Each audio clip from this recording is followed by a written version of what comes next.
What would you do if you accidentally heard your own daughter leave a voicemail saying, "Once mom's health declines just a little more, that lakefront house will finally be ours"? I'm Evelyn Parker, 66 years old, and I was standing in my kitchen last Sunday morning, stirring chicken soup like I'd done every weekend for 40 years, when my phone buzzed with that message. The voice was unmistakably Linda's, my daughter, my firstborn, the child I'd rocked to sleep through countless fevers and nightmares. But the words that came through that speaker turned my blood to ice. "I'm tired of waiting, Mark. Once mom's health declines, the house by the lake is ours. We just need to be patient a little longer." I stood there, wooden spoon, dripping soup back into the pot, unable to move. This house, the one my late husband Thomas and I built, board by board, nail by nail, dream by dream, had become nothing more than a real estate investment in my own daughter's eyes. The walls that had witnessed Linda's first steps, her high school graduation party, her wedding reception, were now just dollar signs waiting for my death to make them accessible. But here's what Linda didn't know. Before Thomas passed away 2 years ago, he pulled me aside during one of his final lucid moments and said something that would change everything. "Evie, people you love most may change when inheritance is involved. I've made some arrangements.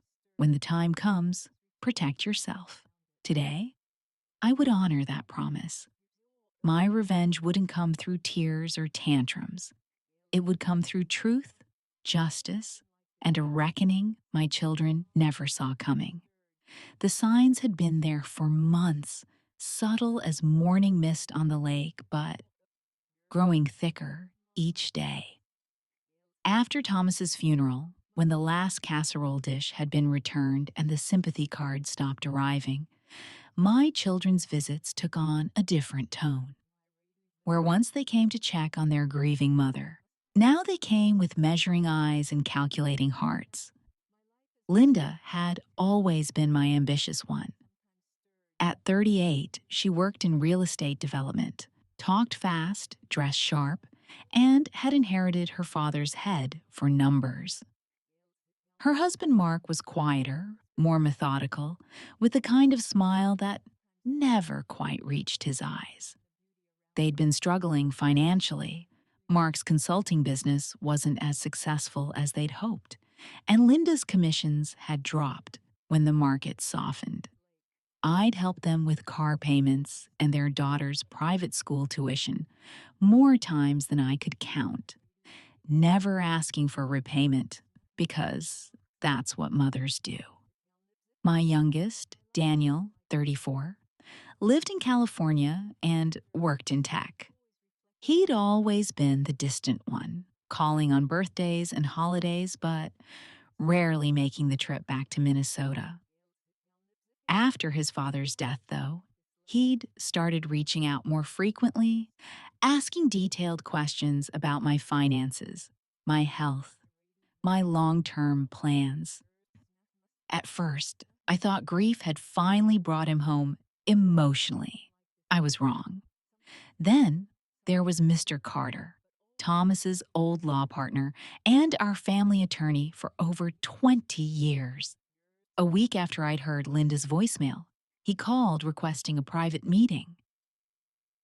"Evelyn," he said, his voice heavy with something I couldn't identify yet. "Thomas left some specific instructions regarding his estate. It's time we discuss them." The first real warning came on a Tuesday in October. Linda and Mark showed up unannounced, which should have been my first red flag.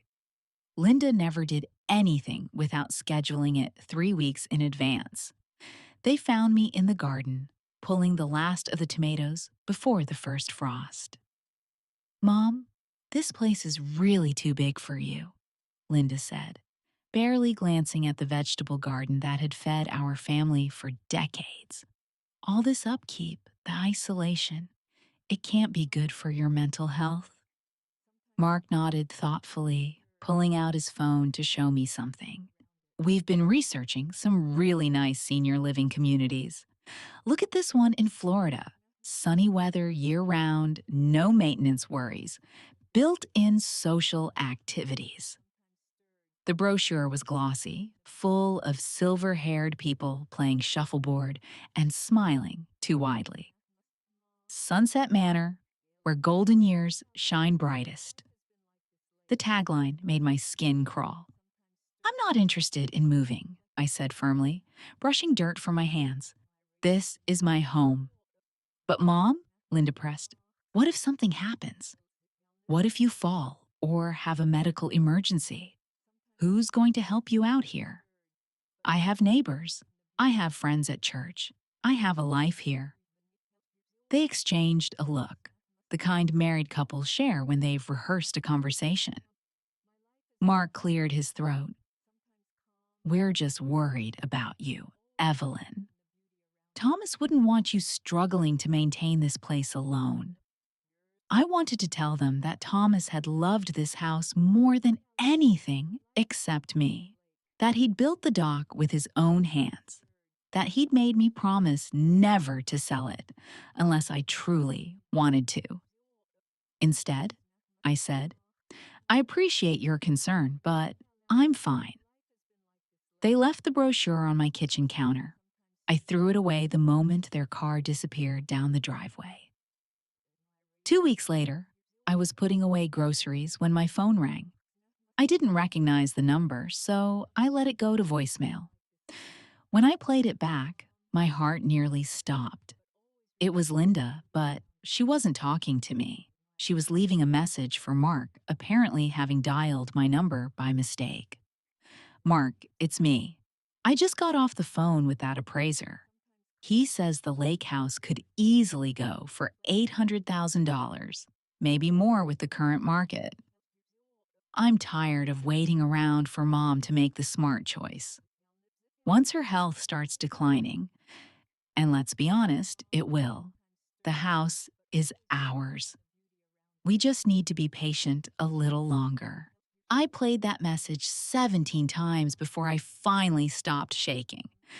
My own daughter was sitting by my bedside like a vulture, waiting for me to die so she could cash in.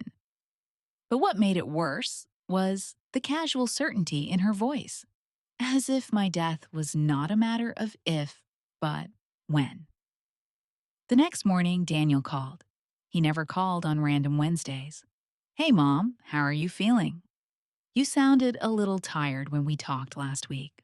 I'm fine, Daniel. Why? Oh, no reason. I was just thinking. Have you considered updating your will lately? I mean, since Dad passed, there might be some things that need adjusting. I actually have a friend who's a financial planner, really trustworthy guy. He could help you organize everything, make sure your affairs are in order. Affairs in order. At 66, with no serious health problems beyond the occasional arthritis flare-up, my son was encouraging me to plan my death.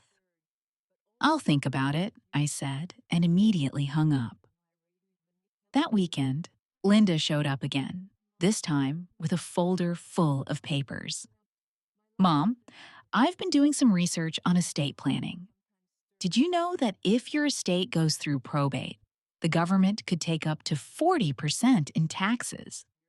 But if we plan ahead, we could avoid all that. She spread the papers across my dining room table, the same table where Thomas had taught her to do homework, where we'd celebrated every birthday and holiday. Now she was using it to plan the division of our life's work. See, if you transferred the property to us now as a gift, we could avoid most of the tax burden. You could still live here, obviously. It would just be a technical change on paper. I stared at her. This woman who had my eyes and her father's stubborn chin, who had once crawled into my bed during thunderstorms and made me promise I'd never leave her. You want me to sign over my house to you? It's not like that, Mom. It's just smart financial planning. Dad would have understood. Your father built this house for me, Linda. He wanted me to have security. And you will. You'd still live here. We're just talking about paperwork. I gathered up her papers and handed them back to her. I need time to think. She sighed. That particular exhale teenager's perfect when their parents are being unreasonable. Mom, I'm trying to help you. But if you wait too long, if something happens to your capacity, it becomes much more complicated. Capacity. She was already questioning my mental fitness, laying groundwork for what I was beginning to realize was a much larger plan. After she left, I sat alone in the living room where Thomas and I had spent our last Christmas together, and I cried for the first time since his funeral. Not just for him, but for the daughter I thought I'd raised, the one who used to bring me dandelions and call them flowers. But my tears didn't last long. By Monday morning, I'd made a decision. I called Mr. Carter. I need to see you, I said.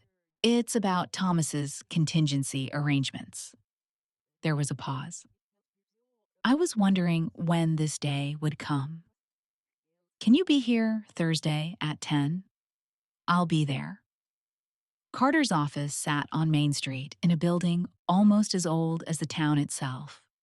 I'd been there dozens of times over the years, signing mortgage papers, updating insurance, celebrating Thomas's business successes. But walking in that Thursday morning felt different. This time, I wasn't there as half of a couple making joint decisions. I was there as a woman protecting herself. Carter looked older than I remembered, his hair completely white now, deep lines around his eyes. But his handshake was still firm, and his gaze was as sharp as ever. Evelyn, sit down. Coffee? No, thank you. I want to know about these contingency arrangements Thomas mentioned. Carter nodded slowly, pulling a thick file from his desk drawer. Your husband was a careful man. He loved you and your children. But he also understood human nature.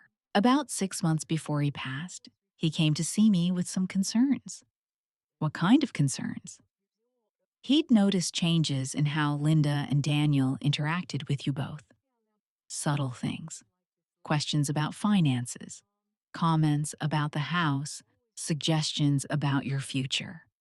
He was worried about what might happen after he was gone. I leaned forward. What did he do? Carter opened the file and pulled out several documents. He established what we call a protective trust. Most of your assets, including the house, are held in a special arrangement. If anyone attempts to coerce, manipulate, or financially exploit you, the trust activates automatically. What does that mean? It means if your children try to force you out of your home, pressure you to change your will, or attempt to have you declared incompetent for financial gain, they forfeit any claim to your estate. Everything would then go to the beneficiaries Thomas selected, mostly nature conservancies and charities. And I stared at the papers, seeing Thomas's signature, his familiar scrawl that I'd watched him practice as a young man, learning to write business letters. He'd known.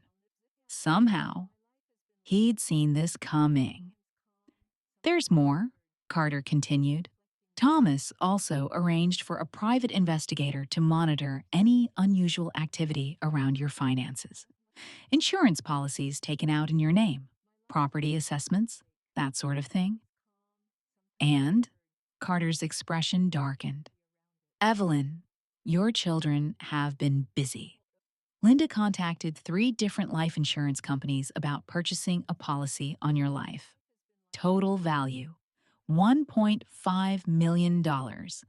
Daniel agreed to be listed as a co-beneficiary. The room spun slightly. They took out life insurance on me? They tried. The applications were flagged because of the trust monitoring system. But, Evelyn, he pulled out another document. They also submitted a request to have you evaluated for mental competency. The petition claims you've shown signs of confusion, memory loss, and poor judgment. I felt like I'd been punched. They want to have me declared incompetent? It appears so. It would make transferring your assets much easier. I sat back in my chair, processing this information. My children, the babies I'd nursed through illnesses, the teenagers I'd worried about through their rebellious years, the adults I'd supported through their struggles, were actively working to steal my life away. What do I need to do? I asked. Carter smiled for the first time since I'd arrived. Thomas left very specific instructions for this scenario. He called it the reckoning. That evening, I walked through my house with new eyes. Every room held memories of Linda and Daniel growing up. But now, those memories felt contaminated. The kitchen, where I'd taught Linda to bake cookies, now felt like the place she'd calculated my worth. Daniel's childhood bedroom, which I'd kept exactly as he'd left it, now seemed like a shrine to someone who no longer existed. I found the old photo albums and spent hours looking through them. Linda, at 5, missing her front teeth, grinning with chocolate cake smeared across her face. Daniel, at 7, proudly holding up a fish he'd caught from our dock. Thomas pushing them both on the tire swing he'd hung from the big oak tree. When had love turned into greed? When had their mother become their retirement plan? My phone rang, interrupting my trip down memory lane. It was Linda. Hi, Mom. How are you feeling? Such a loaded question now. I'm fine, dear. Good, good. Listen, I was talking to Daniel, and we think it might be a good idea for you to get a checkup. Just routine stuff, but, at your age, it's important to stay on top of your health. I had a physical 6 months ago. Everything was fine. I know, but maybe we could find a specialist. Someone who focuses on cognitive health for seniors. I closed my eyes. Cognitive health? Don't take it the wrong way, Mom. It's just that you've seemed a little forgetful lately. Like when you couldn't remember Daniel's birthday last month. I hadn't forgotten Daniel's birthday. I'd chosen not to call him because I was beginning to suspect his motives. But I didn't say that. I'll think about it, I said. Actually, I already made you an appointment. Dr. Morrison. She specializes in geriatric mental health. Tomorrow at 2. The audacity took my breath away. You made me a medical appointment without asking me. Mom, please don't be difficult. We're just looking out for you. I hung up without saying goodbye and immediately called Carter. They're trying to rush the competency evaluation. We need to move faster.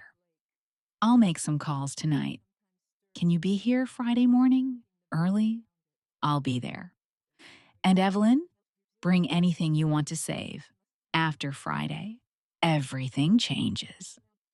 I spent that night packing a small suitcase.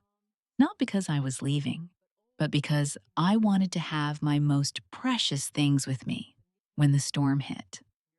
Thomas's watch, our wedding photos, the letter he'd written me on our last anniversary.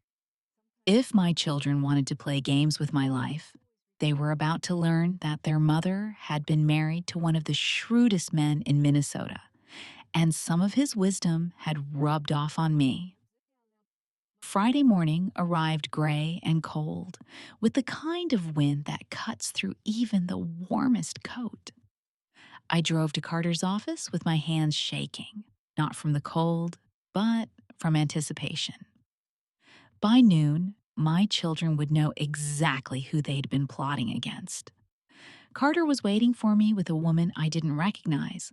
Tall, professional, with kind eyes and a firm handshake. Evelyn, this is Sarah Martinez, the investigator Thomas hired. She has some things to show you. Sarah opened a laptop and turned it toward me. Mrs. Parker, your children have been very busy.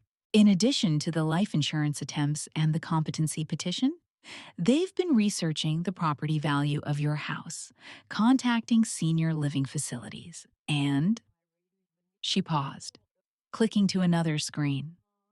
They've also been planning what they call their freedom trip to Paris, scheduled for next month. On the screen was Linda's Instagram account, full of photos of Parisian hotels and restaurants, tagged with captions like soon and long awaited vacation. Finally happening. They're celebrating before I'm even dead, I said, quietly. There's more, Sarah continued. We intercepted some text messages between them. I have to warn you, Mrs. Parker, they're quite disturbing. She showed me printouts of text conversations between Linda and Daniel. Linda, Mom's being stubborn about the house. We might need to speed things up. Daniel, what do you mean? Linda, Dr. Morrison will evaluate her next week. If we can get her declared incompetent, we can move faster. Mark found a nice facility in Florida, much cheaper than keeping her in the house. Daniel, what if she refuses to go? Linda, then we make it not her choice anymore. Daniel, how? Linda, accidents happen? Elderly people fall downstairs all the time, especially when they're confused and living alone in houses too big for them. I stared at the messages, reading them over and over. My children weren't just planning to steal from me. They were planning to hurt me. Is this enough? I asked Carter. More than enough. Are you ready? I took a deep breath, thinking of Thomas, of the life we'd built together, of the woman I'd been before grief made me vulnerable. Yes. Let's do this. Carter picked up his phone and made 3 calls. The first was to Linda. This is Mr. Carter. I need to see you and Daniel in my office today at 2 o'clock. It's about your mother's estate. The second was to the police. This is James Carter, attorney. I need to report attempted elder abuse and insurance fraud. The third was to the local newspaper. This is about a human interest story. How adult children can exploit their aging parents and what one brave woman did to stop them. At exactly 2 o'clock, Linda and Daniel walked into Carter's conference room. Mark was with them, carrying a briefcase and wearing the kind of confident smile that said he expected this meeting to go his way. They all looked surprised to see me there. Mom, Linda said, her voice bright with fake concern. What are you doing here? Shouldn't you be at Dr. Morrison's office? I canceled that appointment, I said calmly. Daniel frowned. Why would you do that? We're just looking out for your health. Carter cleared his throat. Please, everyone sit down. We have a lot to discuss. Linda and Daniel exchanged glances, but they took their seats. Mark placed his briefcase on the table and pulled out a folder. Actually, before we start, we have some papers for Mrs. Parker to sign, just some routine estate planning documents. I don't think she'll be signing anything today, Carter said. In fact, I don't think she'll ever be signing anything you put in front of her again. The confidence drained from Mark's face. I'm sorry? Carter opened his own folder and pulled out the first document. Let's start with this. Linda, do you recognize this insurance application? Linda looked at the paper, and I watched the color leave her cheeks. I don't know what that is. It's an application for a $1.5 million life insurance policy on your mother's life, with you and Daniel listed as beneficiaries. You signed it 3 weeks ago. Daniel started to stand. I think there's been some misunderstanding. Sit down, Carter said firmly. We're just getting started. He pulled out another document. This is a petition to have your mother declared mentally incompetent signed by both of you. The petition claims she suffers from confusion, memory loss, and poor judgment. Linda found her voice. Mom has been acting differently since Dad died. We're concerned about her ability to make decisions. What decisions? I asked quietly. The decision not to sell my house? The decision not to move to Florida? The decision not to sign over my life's work to you? Mom, that's not. Let me finish. I stood up, pulling out my phone. Carter, would you please play the recording? He connected my phone to a speaker, and suddenly, the room filled with Linda's voice. I'm tired of waiting, Mark. Once Mom's health starts declining, and let's be honest, it will. The house is ours. We just need to be patient a little longer. Linda's mouth opened, but no sound came out. And this one, I said, nodding to Carter. He clicked to the next recording. Linda and Mark in my kitchen. If we can get her declared incompetent, we can move faster. Much cheaper than keeping her in the house. Mark slumped in his chair. Daniel stared at his hands. And finally, Carter said, pulling out the text message printouts. These messages between Linda and Daniel, discussing how accidents happen to elderly people living alone. Linda shot to her feet. Those messages were taken out of context. What context makes it acceptable to plan your mother's death? I asked. The room fell silent except for the sound of Daniel quietly crying. Here's what's going to happen, Carter continued. Because of your attempts to defraud your mother, coerce her into signing over her property, and potentially harm her, you have forfeited any claim to her estate under the terms of the protective trust your father established. What does that mean? Daniel whispered. It means you get nothing, I said. Not the house, not the land, not a single dollar. Everything goes to the nature conservancies and charities your father selected. Linda exploded. You can't do this. We're your children. Are you? I asked. Because children don't plan their mother's death.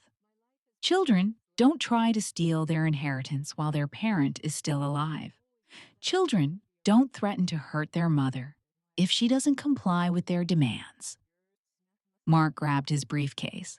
There has to be a way to fix this. Some kind of negotiation. There's no negotiation with greed, Carter said. The trust is irrevocable. Your actions have consequences. Daniel looked up at me, his eyes red and swollen. Mom, I'm sorry. I never meant for it to go this far, Linda said. Linda said what, Daniel? That I was too old to matter? Too confused to notice? That my life was worth less than your vacation plans? He had no answer. Linda made one last desperate attempt. Mom, we can work this out. We're family. Families forgive each other. I walked over to her and looked into her eyes. The same brown eyes I'd gazed into when she was a newborn, when I'd promised to love and protect her forever. I am your mother, Linda. I gave you life, raised you, supported you, loved you unconditionally for 38 years. But you are not my family anymore. Family doesn't plot each other's destruction. You are strangers to me now, and strangers don't inherit from people they tried to destroy. I turned to Carter. Is there anything else we need to do here? Just one thing. He handed me a document. The deed transfer. Your house is now permanently protected. No one can ever take it from you again. I signed my name with steady hands while my children sat in stunned silence. As I walked toward the door, Linda called out, "Mom, wait. Please, I love you." I turned back one last time. Love doesn't calculate the value of someone's death, Linda. Love doesn't buy insurance policies on people they hope to lose. Love doesn't plan accidents. What you felt for me wasn't love, it was greed, wearing a disguise. I walked out of that conference room and didn't look back. The next morning, the story hit the local newspaper. Minnesota woman protects herself from children's inheritance scam. By afternoon, it had gone viral on social media. By evening, I was getting calls from news stations across the country. But I wasn't interested in fame. I was interested in peace. I spent that evening on my dock, watching the sunset paint the lake in shades of gold and pink. Thomas and I had shared thousands of sunsets from this spot, and I realized that even though he was gone, our love had protected me one last time. My phone rang. Linda again. I'd been getting calls from her and Daniel all day, but I didn't answer. There was nothing left to say. Instead, I called my friend Margaret from church. "Would you like to come over for dinner? I have a story to tell you." Over the next few weeks, the legal consequences began. The police investigation into the insurance fraud led to charges against both Linda and Daniel. Mark lost several clients when his role in the scheme became public. The attempted competency petition was thrown out when Dr. Morrison testified that she'd been pressured to find me mentally unfit without even examining me. But the most satisfying consequence was the simplest one. I was free. Free to live in my house without constantly looking over my shoulder. Free to make decisions without wondering who was judging my mental capacity. Free to plan a future that didn't include people who saw me as an obstacle to their prosperity. I started volunteering at the local senior center, helping other elderly people protect themselves from financial exploitation. I joined a grief support group and made new friends who understood loss without trying to profit from it.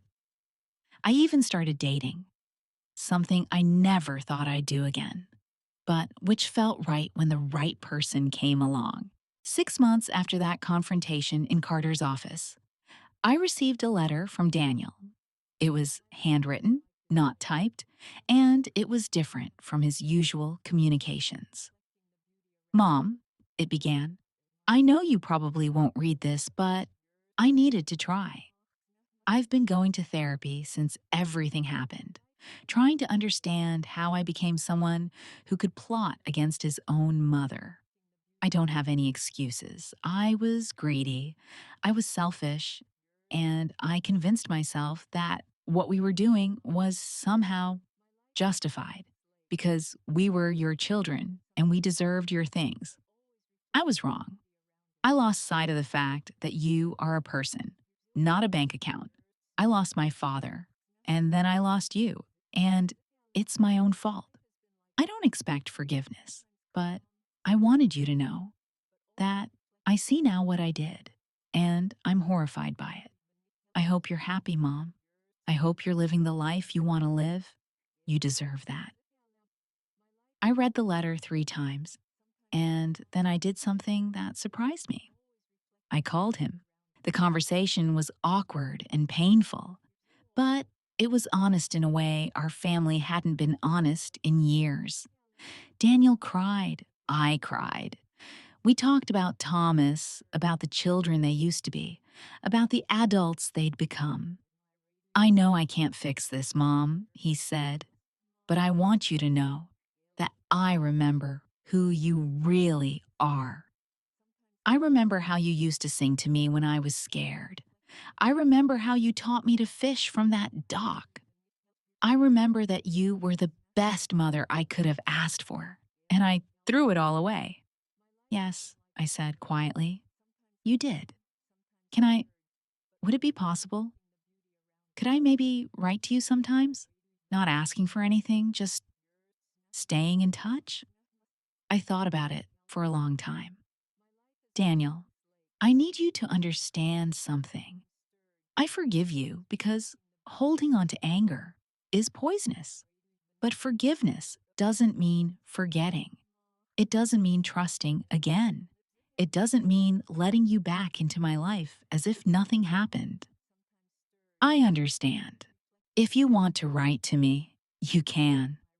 But I'm not your mother anymore in the way I used to be. That relationship died when you decided my death was more valuable than my life. I'm just a woman who used to know you, and maybe, if you do the work to become a better person, we can build something new. But it will never be what it was. He agreed to those terms, and over the past year, he's kept his word. His letters come once a month, and they're full of updates about his therapy, his efforts to make amends to other people he's hurt, his gradual understanding of how greed had corrupted his values. I read them, and sometimes I write back. It's not a mother son relationship, but it's something honest, and that's more than I expected. Linda, on the other hand, never apologized. She hired a lawyer to try to contest the trust, but it was ironclad. She sent me angry letters blaming me for destroying the family and choosing strangers over your own children. She moved to Florida eventually, not to a senior community, but to a small apartment where she works as a hotel clerk. Mark left her 6 months after the scandal broke. She posts occasionally on social media, always with captions about toxic family members and people who don't understand loyalty. I don't hate her. I just feel sorry for her. She's living in a world where love is transactional, where relationships are investments, where other people only matter for what they can provide. It must be an exhausting and lonely way to live. As for me, I wake up every morning in the house Thomas built for us, and I choose how to spend my day. Some days I work in the garden. Some days I volunteer at the senior center. Some days I read books on the dock and remember conversations Thomas and I had about growing old together. The money that would have gone to Linda and Daniel now funds scholarships for underprivileged students, supports a wildlife preserve that protects the lake's ecosystem, and helps other elderly people fight financial exploitation. Thomas would have loved knowing that our life's work continues to do good in the world. But the best part is the simplest. I'm no longer afraid. I'm not walking on eggshells, wondering if my children are plotting against me. I'm not second guessing my own judgment or worrying about my mental capacity. I'm not living in fear of doctor's appointments or competency evaluations. I'm just living. At 67, I'm finally free to be exactly who I am. Not who my children wanted me to be, not who they needed me to be for their plans to work, but who I choose to be. Last week, I met a woman named Carol at the senior center. She's 71, and she told me that her son has been pressuring her to sell her house and move in with him. He says it's for my own good, she said, but I think he wants to use the money from the sale to pay off his business debts. I smiled and handed her Carter's business card. Call this man, I said. Tell him Evelyn Parker sent you. Tell him you need to protect yourself. Her eyes filled with tears. Do you really think my own son would take advantage of me? Carol, I said gently, I hope not.